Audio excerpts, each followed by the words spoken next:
پہ کئی ایسے لوگ آ گئے, اچھی بات ہے ذکر اہل بیت کریں, لیکن میں دیکھ رہا ہوں اسپیشلی پنجاب میں, اب پتہ نہیں پاکستان کے ہر مسئلے کا جڑ پنجاب میں کیوں ہوتی ہے. عقائد کی خرابی یہاں, سیاسی مسائل یہاں, مطلب جو یہاں جیتے وہ پورے پاکستان کو رول کرے.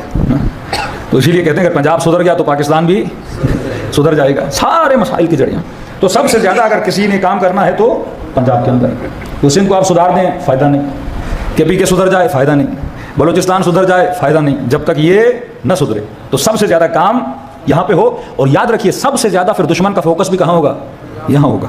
ان کو پتا ہے کہ کراچی اچھا ہوتا ہے تو ہو جائے, کہیں تبدیلی آ جائے. یہاں تبدیلی نہیں آنی چاہیے, کیونکہ یہ اکثریت کا ایک صوبہ ہے. اکثریت سب سے زیادہ شیعہ بھی اسی میں رہتے ہیں. سب سے زیادہ بگاڑ ہمارے ممبر کا بھی اسی پنجاب کے اندر ہے.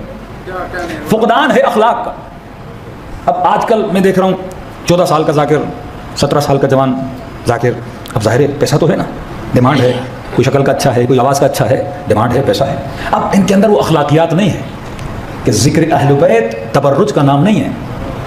آپ بزنس کرتے ہو, پیسہ کماتے ہو, 4 لوگوں کو دکھاتے ہو, بزنس ہے. لیکن جو کمائی ذکر اہل بیت سے ہوتی ہے یہ لوگوں کو دکھانے کے لیے نہیں ہوتی. جوان جوان لڑکے بڑی بڑی گاڑیاں لی, اب ٹک ٹاک کا زمانہ, فیس بک کا زمانہ, ویڈیو پر نیچے لکھ رہے ہیں آج من فضل ربی.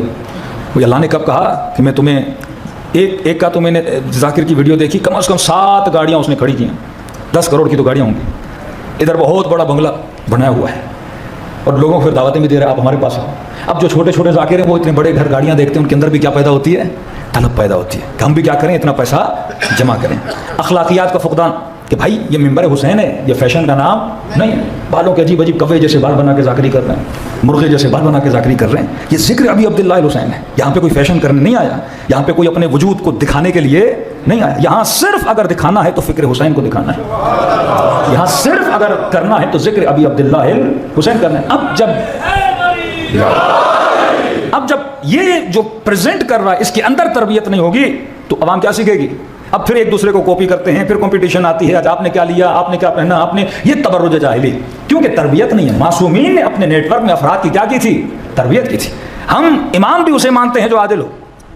کتنی سخت شرائط امام کے لیے, عادل ہو, عالم ہو, معصوم ہو. پھر اس امام اگر پردے غیب میں ہے تو ہم کسی غیرے کو مجتہد بھی نہیں مانتے. پھر وہی شرط ہے کہ صائنا لنفس, جس کے اندر صیانت نفس ہو, کسی نے اس کو گناہ کرتے ہوئے نہ دیکھا ہو, غیبت کرتے ہوئے نہ دیکھا ہو, عابد ہو, اصلح ہو, اس وقت کے بہترین شعور رکھنے والا شخص ہو, اور معصومین کے اخبار میں تبحر رکھتا ہو. بہترین معصومین کے احکام کو نکالنے کا وہ جو علم ہے وہ اس کے پاس موجود ہونا چاہیے. اور صرف پیش امام پہ آ جائیے, ہمارے پیش امام کے لیے بھی شرائط تھے نا.